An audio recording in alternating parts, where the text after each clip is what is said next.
आप पढ़े लिखे रहेंगे तो अंबेडकर साहब का वो कथन याद रखिएगा, शिक्षा उस शेरनी का दूध है जिसने पिया है वो दहाड़ा है। तो आपको हर हाल में शिक्षा लेना चाहिए, वरना आपको लोग कुचल के चले जाएंगे। अंग्रेज तो छोड़िए, ये भारतीयों ने ये सा कुकर्म किया है। आप जलियांवाला बाग और इसमें देखेंगे तो ज्यादा खून खौलेगा आपको मूला कर्म में, जो भारतीयों ने किया यहाँ पे 1 किलोमीटर।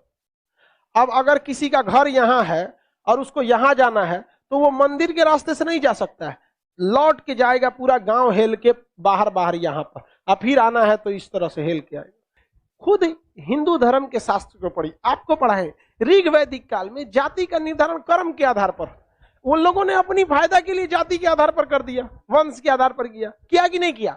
हम ये बात थोड़ी कर रहे हैं, ये तो ऋग्वेद में लिखा है। हम कौन होते हैं भैया बताने वाले कि जाति के आधार पर होगा कि नहीं? ऋग्वेद हम लिख ले हैं।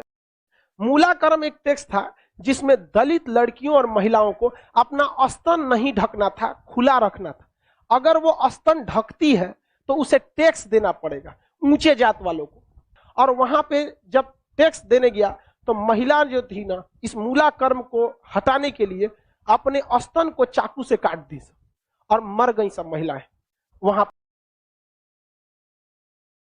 एक है कि वाइकोम सत्याग्रह, यह केरल के मालाबार तट पे हुआ था, टी.एच. माधवन ने किया था। यह मंदिर प्रदेश के लिए था, अंग्रेजों ने इसको भी किया, इजवा जनजाति के लिए था। देखिए क्या है, वाइकोम सत्याग्रह केरल में था। ये वाइकोम सत्याग्रह, वाइकोम सत्याग्रह कहां किया गया था? वाइकोम सत्याग्रह मोपला विद्रोह केरल। देखिए टी.एच. माधवन ने इसका चालू किया था। देखिए पहले ऊंचे जात वाले लोग न थे ना, नीचे जात वालों को बहुत सताए। इजवा जनजाति थी जो SC ST में आते हैं, इजवा जनजाति। अब एक मंदिर था, मंदिर के सामने क्या थी? सड़क थी। तो इजवा जनजाति के लोगों को, यहाँ के लोग जो ऊंचे जात वाले थे, वो कहते थे कि तुम इस सामने से नहीं जा सकते, यहां से तुम प्रवेश नहीं कर सकते। दूसरा रास्ता बहुत लंबा दूरी तय करके था, 5-6 किलोमीटर। अब अगर किसी का घर यहाँ है और उसको यहाँ जाना है तो वो मंदिर के रास्ते से नहीं जा सकता है, लौट के जाएगा पूरा गांव हेल के बाहर बाहर यहाँ पर, और फिर आना है तो इस तरह से हेल के आएगा। बताइए ये गलत बात था कि नहीं? अरे यार, वो छोटा जात बड़ा जात क्या होता है? छोटा जात वाला तो बड़ा जात वाले को छू लेता है तो कहते हैं अशुद्ध हो गया, ज्यादा वोल्टेज छोटके में है कि नहीं है? आप बताइए, छोटा जात वाला बड़े जात को छूता है तो क्या कहते हैं? हम अशुद्ध हो गए। तो तुम्हारे में वोल्टेज है तो तुम बड़ा जात वाला छोटा को छू के शुद्ध करके दिखाओ। नहीं समझे? ज्यादा वोल्टेज किसमें? लेकिन बात हम क्या बताते हैं, छोटे जात को लोगों ने पढ़ने नहीं दिया, इस वजह से वो इस तरह का सवाल नहीं पूछ सकता था। हमरा से पूछे कोई, हम कहते हैं हम ट्रांसफार्मर, तुम बैटरी, टच करा के दिखाओ, भड़का देंगे तुमको यहाँ पर, फिर तुमको शुद्ध अशुद्ध हो जाओगे तुम यहाँ पर। तो ये लोग बहुत गलत किए, ये गलत बात है यार। आज के वक्त में तो एटलीस्ट ये सोच नहीं होनी चाहिए। क्या छोटा बड़ा जात करते, मतलब क्या ही बताया जाए इनको? खुद हिंदू धर्म के शास्त्र को पढ़ी, आपको पढ़ाएं ऋग वैदिक काल में जाति का निर्धारण कर्म के आधार पर, उन लोगों ने अपनी फायदा के लिए जाति के आधार पर कर दिया, वंश के आधार पर किया कि नहीं किया?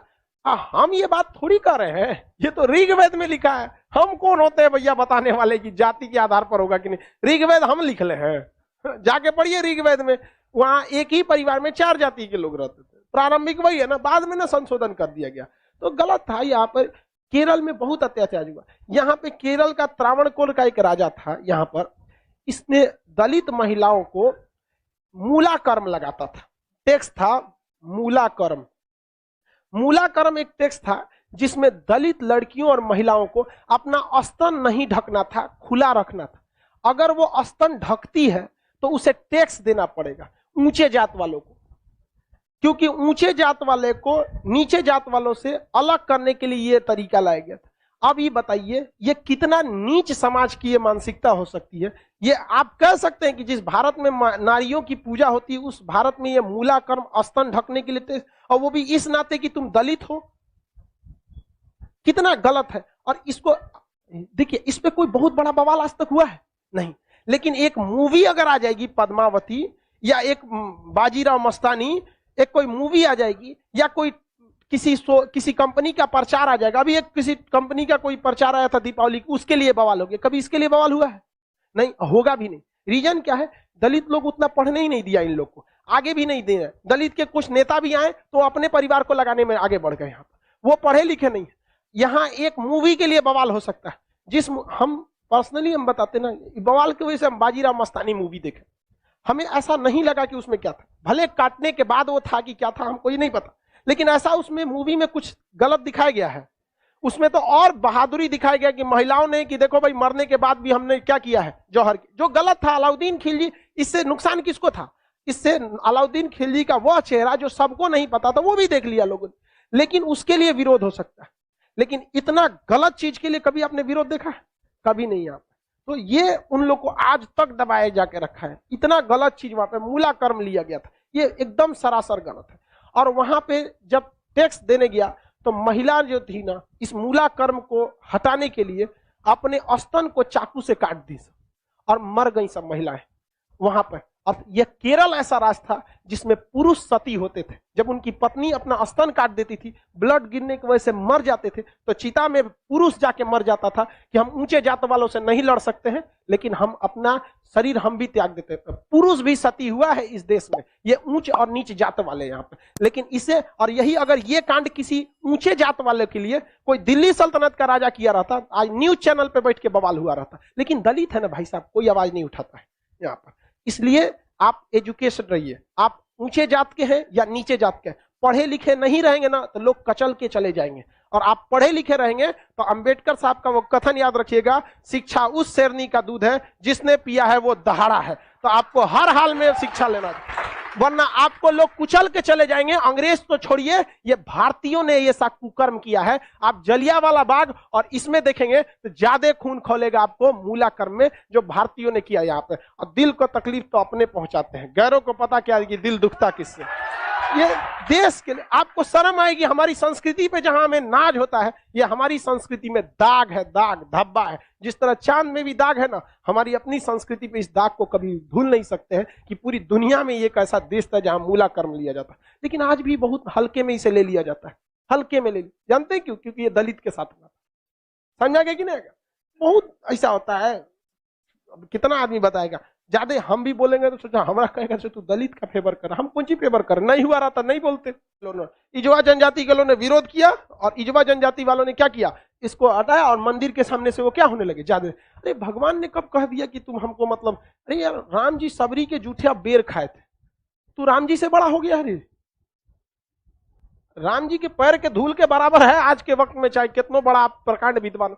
सबरी के जूठा बेर खाए थे कि नहीं? जूठा बेर यहाँ। और आज लोग कहते हैं कि छू देंगे तो अशुद्ध। अरे भगवान जूठा बेर खाए, देख ले भाई, अब इससे बड़ा साक्ष्य क्या चाहिए। लेकिन नहीं, हम श्रेष्ठ रहेंगे, दूसरे को दबा के रखेंगे। ये सोच बहुत गलत है समाज की, और ये धीरे धीरे सही होगा। और इसको आप डायरेक्ट नहीं सही कर सकते। अभी समाज में ऐसे लोग हैं ना जिनके दिमाग में ये बैठा हुआ है ऊंच जात हम श्रेष्ठ हैं। ये नहीं, ये समाज के लोग धीरे धीरे धीरे धीरे डिकम्पोज हो जाएंगे, बूढ़ा होके समाज।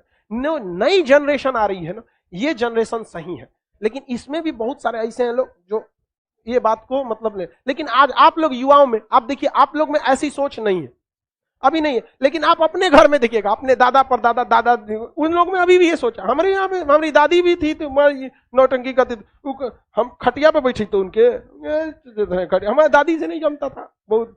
कोई नौकर वोकर आते थे तो ना काम करने के लिए, तो उसके लिए अलग गिलास रखी थी, उसके लिए शीशा का अलगे रहता था। क्योंकि ये कौन सा तरीका आपका भाई? आप भी पीने के बाद धुल देंगे, वो भी धुला जाएगा, सब साफ हो जाएगा, इसमें कौन सा बात है। लेकिन ना, मर गई लो, खत्म कहानी। मेरी सच बता, हम तो सोचते हैं ना, कोई मरे तो हम उससे उठा के एक बार पूछे कि आपको ऊंचे जात वाले शमशान में फूके कि नीचे जात वाला, और जो आपको आग लगाएगा ना वो किस जाति का होगा? हरिजन होगा। और जब तक वो मुखाग्नि ना देगा, आग ना देगा, आपका क्रियाकर्म ना होगा। ये बताइए पावरफुल कौन? समझ गए कि नहीं? अच्छा छोड़ो इस सब बात को, लेकिन क्या कहिएगा, आप शिक्षित रहिए। आपसे आदमी उम्मीद रखता है कि आप इस समाज में ये भेदभाव को खत्म कीजिए। क्योंकि आप जिस जाति में पैदा हुए, जिस परिवार में पैदा हुए, इसमें आपका कोई योगदान नहीं। हो सकता है कि आप किसी दूसरे जाति में पैदा हो सकते थे, तो आपकी ये कोई योग्यता नहीं जिसे आपने अर्जित किया है। ये भाग भरोसे है कि आप ऊंचे जात में हैं तो कोई नीचे जात में। खैर अब आगे